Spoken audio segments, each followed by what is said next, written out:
तो friends welcome to the success Kendra. Friends इस video में हम लोग 2380 पोस्ट पर बिहार फायरमैन का जो एग्जाम 27 मार्च 2022 को लिया जाएगा। फ्रेंड्स उसके लिए जो साइंस का हम लोगों ने 400 इंपॉर्टेंट क्वेश्चन का सीरीज स्टार्ट किया हुआ था, उसका हम लोग आज आखिरी लेक्चर यानी कि वीडियो नंबर 5 इस वीडियो में हम कवर करेंगे। देखिए फ्रेंड्स, मैंने आपसे बोला था कि टोटल 400 क्वेश्चन को हम लोग 5 वीडियो में कवर कर लेंगे। एक वीडियो में फ्रेंड्स 80 क्वेश्चन है, तो इस प्रकार से देखा जाए तो 5 वीडियो में टोटल 400 क्वेश्चन हम लोग कवर कर लेंगे। ठीक है, आखिरी वीडियो है।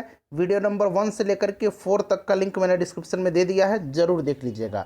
चैनल पर अगर आप पहली बार आए हैं तो सब्सक्राइब करके बेल आइकन को जरूर दबा लीजिएगा, ताकि जब भी बिहार फायरमैन से संबंधित कोई भी इंपॉर्टेंट वीडियो अपलोड किया जाए तो उसका नोटिफिकेशन सबसे पहले आपके पास पहुंच जाए।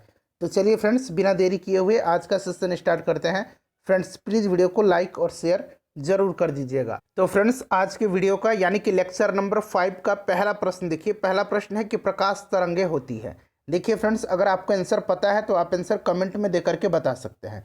तो देखिए फ्रेंड्स, प्रकाश जो है एक प्रकार की ऊर्जा है जो विद्युत चुंबकीय तरंगों के रूप में संचरित होता है। तो राइट आंसर इसका हो जाएगा ऑप्शन नंबर बी, विद्युत चुंबकीय तरंग।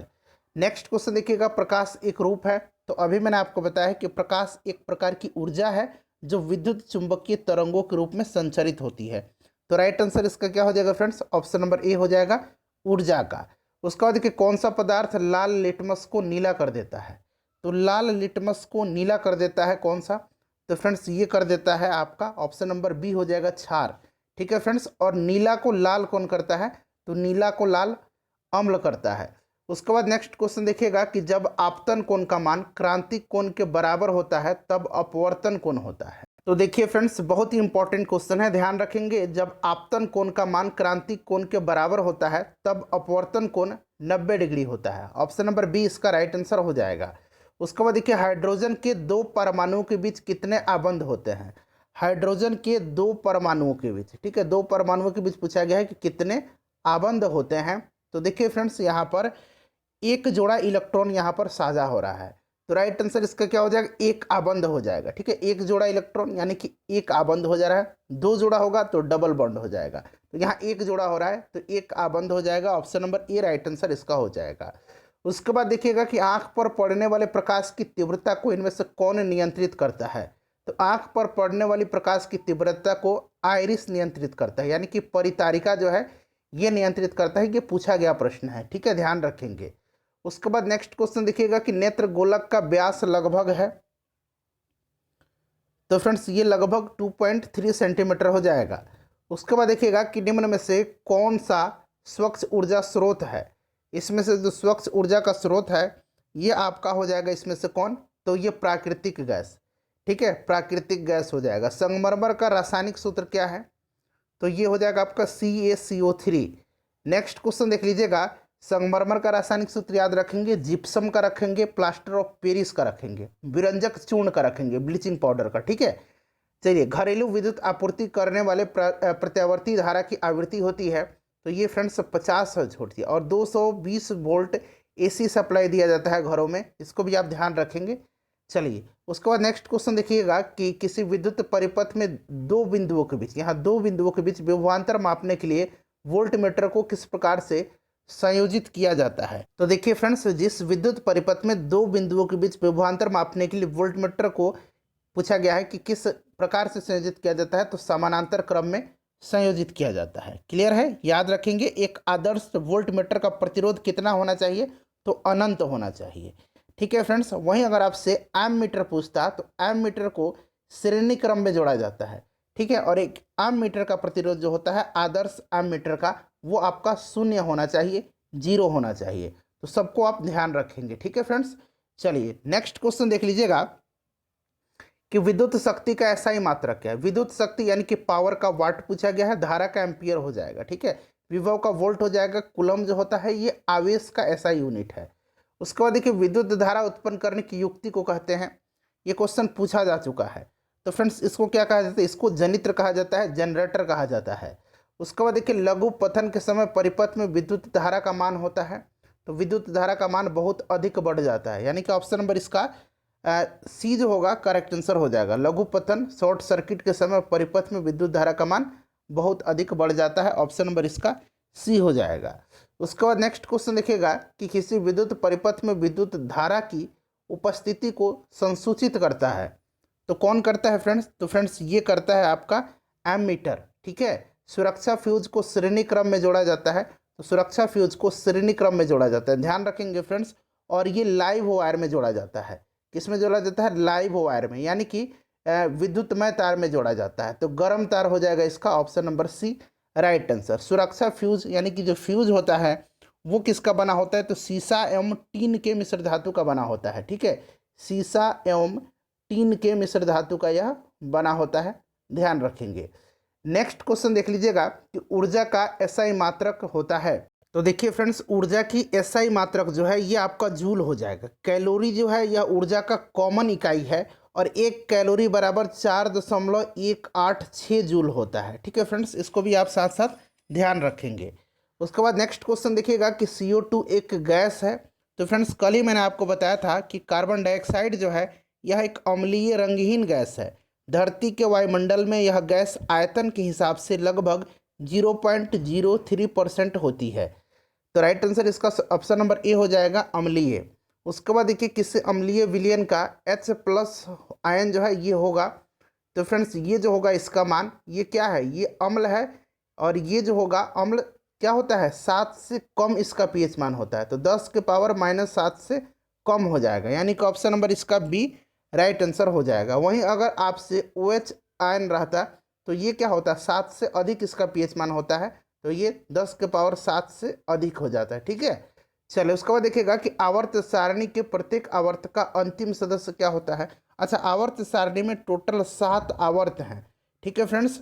और ग्रुप कितने हैं? तो ग्रुप यानी कि वर्ग 18 हैं, क्लियर है। और प्रत्येक आवर्त का अंतिम सदस्य जो होता है वो अक्रिय गैस होता है। ऑप्शन नंबर इसका डी राइट आंसर हो जाएगा। CNG हिंदी में इसको संपीड़ित प्राकृतिक गैस कहा जाता है और अंग्रेजी में इसको कंप्रेस्ड नेचुरल गैस कहा जाता है। इसका प्रमुख घटक पूछा गया है, इसका प्रमुख घटक जो है यह आपका मीथेन होता है। Option number A right answer इसका हो जाएगा। इंपॉर्टेंट है फ्रेंड्स, जरूर ध्यान रखेंगे इसको, सभी के सभी क्वेश्चन इंपॉर्टेंट है। एथेनॉल कमरे के ताप पर होता है। और फ्रेंड्स 2010 से लेकर के 2022 तक में CSBC के द्वारा जितने भी प्रश्न पूछे गए हैं उनको हम लोग सब्जेक्ट वाइज कवर कर रहे हैं। हिस्ट्री का अलग वीडियो में हमने कवर कर लिया है, पॉलिटी का अलग वीडियो में हमने आज ही कवर किया है, ज्योग्राफी का भी हमने कवर कर लिया है, ठीक है फ्रेंड्स। CSBC जो है यही फायरमैन के एग्जाम कंडक्ट करवाती है। तो देखिए एथेनॉल जो है ये कमरे के तापमान पर क्या होता है? तो फ्रेंड्स यह जो होता है ये तरल होता है, यानी कि द्रव्य हो जाएगा। एथेनॉल का फॉर्मूला क्या होता है? तो C2H5OH होता है, ठीक है फ्रेंड्स। इसको एथिल अल्कोहल या फिर कहिए इथाइल अल्कोहल कहा जाता है। नेक्स्ट क्वेश्चन देखिएगा कि हीरा एवं ग्रेफाइट किसके अपरूप हैं? तो हीरा और ग्रेफाइट जो है ये कार्बन के अपरूप हैं। उसके बाद देखिएगा कि CH3CH2OH का IUPAC नाम, यानी कि वही बात हो गया C2H5OH का आपसे, यानी कि किसका? इथाइल अल्कोहल का, एथिल अल्कोहल का आपसे पूछा गया है IUPAC नाम। तो इसका क्या होता है फ्रेंड्स? इथेनॉल होता है। ऑप्शन नंबर इसका बी करेक्ट आंसर हो जाएगा। उसके बाद देखिए भूपर पट्टी पर सबसे अधिक पाई जाती है। तो जो धातु पाई जाती है सबसे अधिक, ये धातु है कौन सी? तो एल्युमिनियम। एल्युमिनियम के बाद कौन सा धातु पाया जाता है? लोहा पाया जाता है, तो एल्युमिनियम पाई जाती है। उसके बाद देखिएगा कि ताप बढ़ने पर चालक का प्रतिरोध पर क्या असर होता है? तो ताप बढ़ने पर चालक का प्रतिरोध बढ़ता है और अर्धचालक का प्रतिरोध घटता है। धातुओं की प्रकृति होती है, धातुओं की प्रकृति होती है, ये आपसे पूछा जा रहा है। तो देखिए फ्रेंड्स धातुओं की जो प्रकृति होती है ये विद्युत धनात्मक होती है, क्योंकि उनमें अपने संयोजी इलेक्ट्रॉन खो करके धनायन बनाने की प्रकृति होती है। उसके बाद देखिए विरंजक चूर्ण बनता है। विरंजक चूर्ण, तो फ्रेंड्स यह बुझे हुए चूने तथा क्लोरीन की अभिक्रिया से, ठीक है, बुझे हुए चूने पर क्लोरीन गैस प्रवाहित कराने पर यह बनती है विरंजक चूर्ण। ब्लीचिंग पाउडर CaOCl2 इसका फॉर्मूला होता है। उसके बाद देखिए जिप्सम का अनुसूत्र, जिप्सम का अनुसूत्र होता है CaSO4 × 2H2O। यहाँ पर जो लिखा गया है कैल्शियम सल्फेट हेमीहाइड्रेट इसको कहा जाता है, ये प्लास्टर ऑफ पेरिस का फॉर्मूला है। उसके बाद देखिए धवन सोडा इनमें से कौन सा है? तो Na2CO3 × 10H2O। ऑप्शन नंबर इसका ए राइट आंसर हो जाएगा। वहीं अगर आपसे पूछा जाता बेकिंग सोडा का, तो बेकिंग सोडा का NaHCO3 होता है।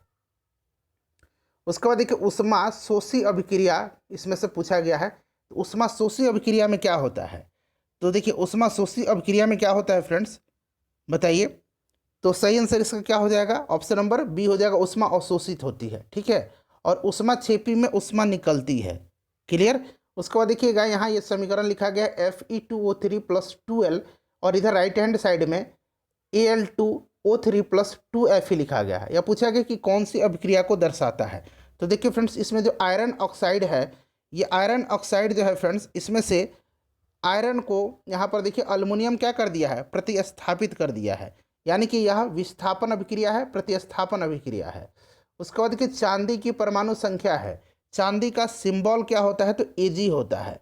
इसका परमाणु संख्या 47 होता है। और फ्रेंड्स, इसका अगर आपसे परमाणु द्रव्यमान पूछा जाए तो ये होता है आपका 107.9 होता है। उसके बाद देखिए ओजोन परत को क्षय करने के लिए मुख्य रूप से कौन सी गैस जिम्मेदार है? तो मुख्य रूप से CFC है, क्लोरोफ्लोरो कार्बन है, ठीक है। चलिए आगे बढ़ते हैं कि पारिस्थितिकी तंत्र में ऊर्जा का प्रवाह होता है। तो पारिस्थितिकी तंत्र में ऊर्जा का जो प्रवाह होता है वो आपका किस तरह से होता है? तो निम्न स्तर से उच्च स्तर की ओर होता है, यानी कि एक दिशीय होता है। नेक्स्ट क्वेश्चन देखिए फ्रेंड्स, प्लीज वीडियो को लाइक कर दीजिएगा और इसे शेयर जरूर कर दीजिएगा। मानव प्रजनन में लिंग निर्धारण के लिए जिम्मेवार है। तो मानव प्रजनन में लिंग निर्धारण के लिए जिम्मेवार है, इसका आंसर आप कमेंट करके बताएंगे। ये प्रश्न बार बार पूछा जाता है। उसके बाद देखिए मनुष्य के 23 जोड़े गुणसूत्र में लिंग गुणसूत्र की संख्या होती है। तो 23 जोड़े गुणसूत्र में से लिंग गुणसूत्र की जो संख्या होती है वो 1 जोड़ी होती है, ठीक है फ्रेंड्स, ठीक है, याद रखेंगे। चलिए उसके बाद नेक्स्ट क्वेश्चन देख लीजिएगा। अगला क्वेश्चन है कि स्त्रियों के मूत्र जनन नलिकाओं में प्रोटोजोआ के संक्रमण से होने वाला रोग कौन सा है? बताइए। तो फ्रेंड्स, यह जो रोग है यह कौन सा रोग हो जाएगा? यह रोग हो जाएगा ल्यूकेरिया। उसके बाद नेक्स्ट क्वेश्चन देखिए, कौन सा यौन संचारित रोग नहीं है? तो इसमें से टाइफाइड जो है यह यौन संचारित नहीं है। टाइफाइड जो होता है यह जीवाणु से होता है। बाकी एड्स, गोनोरिया और सिल्फिस यह यौन संचारित रोग हैं। इंसुलिन हार्मोन का स्राव किस अंतःस्रावी ग्रंथि से होता है? तो फ्रेंड्स, यह अग्नाशय से होता है। इसका ऑप्शन नंबर बी जो होगा राइट आंसर हो जाएगा। उसके बाद फल पकाने वाला हार्मोन, कल ही मैंने बताया था, ये एथिलीन है, ठीक है फ्रेंड्स। और फूल खिलाने वाला हार्मोन कौन सा है? तो ये फ्लोरोजिन्स है। यहाँ मैं लिख देता हूँ फ्लोरोजिन्स, ठीक है, याद रखेंगे इसको भी। चलिए नेक्स्ट क्वेश्चन देखिएगा कि निम्नांकित में से कौन प्रबल अम्ल है इसमें से? तो इसमें से H2SO4 जो हो जाएगा यह प्रबल अम्ल है। उसके बाद देखिए इनमें से सबसे प्रबल H2SO4 है। पुष्प का कौन सा भाग परागकण बनाता है? तो ये पुंकेसर बनाता है। पुंकेसर पुष्प का नर जनन भाग है और स्त्री केसर पुष्प का मादा जनन भाग है। पराग कोष में होते हैं, तो पराग कोष में परागकण होते हैं, ठीक है, कल ही मैंने आपको बताया था। उसके बाद कि किसी जीव की जीनी संरचना कहलाती है? तो फ्रेंड्स, इसको कहा जाता है जीनोटाइप। जीनोटाइप कहा जाता है या जीन प्रारूप कहा जाता है, जीन प्रारूप, ठीक है, इसको भी याद रखेंगे। कहीं कहीं भी आपको ऑप्शन में जीन प्रारूप मिल जाएगा हिंदी में और जीनोटाइप अंग्रेजी में। मानव में लिंग गुणसूत्र होता है। मानव में लिंग गुणसूत्र कौन है इसमें से? तो देखिए XY भी है और XX भी है, ठीक है फ्रेंड्स, ध्यान रखेंगे। नर के 23वें जोड़े के गुणसूत्र को XY कहा जाता है और मादा के 23वें जोड़े गुणसूत्र को XX कहा जाता है, जो कि लिंग निर्धारण करते हैं 23वां जोड़ा। तो ए और बी दोनों हो जाएगा। लिंग गुणसूत्र का पूर्ण जोड़ा पाया जाता है। बताइए राइट आंसर इसका क्या हो जाएगा? तो सही आंसर इसका हो जाएगा आपका स्त्री में, याद रखेंगे, इंपॉर्टेंट क्वेश्चन है ये। उसके बाद देखिए मानव शरीर के किसी सामान्य कोशिका में गुणसूत्रों के कितने युग्म होते हैं? तो ये आपको पता है कि 23 जोड़े होते हैं, यानी कि 46 गुणसूत्र होते हैं। उसके बाद देखिए सौर सेल ऊर्जा को रूपांतरित करते हैं। तो सौर सेल सौर ऊर्जा को या विद्युत ऊर्जा में रूपांतरित करता है। दो तंत्रिका कोशिका के मध्य खाली स्थान को क्या कहा जाता है? इसको सिनेप्स कहा जाता है। उसके बाद देखिए निम्न में से कौन आहार श्रृंखला का निर्माण करते हैं? तो इसमें से आहार श्रृंखला का जो निर्माण करेगा वो आपका कौन सा करेगा? तो फ्रेंड्स, इसमें से घास, बकरी और मानव, यानी कि घास को किसने खाया? बकरी। बकरी को किसने खा लिया? मानव। तो ये एक खाद्य श्रृंखला का निर्माण यहाँ पर हो रहा है। उसके बाद देखिए टिहरी बांध किस नदी पर है? तो यह भागीरथी नदी पर है। यहाँ ऑप्शन में देख लीजिएगा फ्रेंड्स, यहाँ पर गंगा दिया गया है, तो ऑप्शन के हिसाब से यहाँ पर हम गंगा पर टिक लगा देंगे, ठीक है। भागीरथी नदी पर है, ध्यान रखेंगे। चलिए, और कहाँ पर है? तो उत्तराखंड में। कौन प्राकृतिक संसाधन इसमें से नहीं है? वायु, मृदा, जल है, तालाब नहीं है। उसके बाद देखिए कोयला एवं पेट्रोलियम किससे बनता है, तो कोयला और पेट्रोलियम जो है यह बन जाता है आपका जैव मात्रा से। उसके बाद देखिए कट्टा किस राज्य का जल संरक्षण व्यवस्था है, तो देखिए फ्रेंड्स कट्टा जो है ये कर्नाटक का है। यहाँ पर मैं आप चार्ट देख लीजिएगा, ये जल संरक्षण संग्रहण व्यवस्था है अलग अलग राज्यों में, तो ये चार्ट पढ़ लीजिए ध्यान से, यहाँ पर जो आपको स्क्रीन पर चार्ट दिखाई दे रहा है। ठीक है, चलिए नेक्स्ट क्वेश्चन देख लीजिएगा कि निम्नलिखित में से कौन उत्पादक नहीं है, तो इसमें से उत्पादक जो नहीं है ये आपका मछली हो जाएगा, मछली उत्पादक नहीं है। उसके बाद नेक्स्ट क्वेश्चन देख लीजिएगा, उत्पादक का मतलब कि जो अपना खाना स्वयं बना रहे हैं। मानव स्पीसीज होमोसेपियंस का उद्भव कहाँ माना जाता है, तो फ्रेंड्स ये अफ्रीका में माना जाता है। कौन उभयलिंगी पुष्प है, तो देखिए जिनमें नर और मादा दोनों प्रजनन अंग है उन्हें पूर्ण या उभयलिंगी पुष्प कहा जाता है, उनमें स्वपरागण होता है। सरसों, लिली का फूल जो है लिली, और ट्यूलिप, ट्यूलिप का जो फूल है ये जो है फ्रेंड्स किसका होता है, तो उभयलिंगी पुष्प का उदाहरण है, तो यहाँ पर सरसों दिया गया है। उसके बाद देखिए आयोडीन की कमी से कौन सा रोग उत्पन्न होता है, तो ये कौन सा रोग होता है आयोडीन की कमी से, बता दीजिए। तो राइट आंसर इसका क्या हो जाएगा 59 का राइट आंसर इसका ऑप्शन नंबर यहाँ पर डी हो जाएगा, इनमें से सभी। गलगंड, घेंगा, ग्वाइटर। मधुमेह रोग किस हार्मोन की कमी के कारण होता है, तो यह इंसुलिन। इंसुलिन कहाँ से स्रावित होता है, अग्नाशय से। ठीक है, चलिए आगे बढ़ते हैं फ्रेंड्स, अगला क्वेश्चन देख लीजिएगा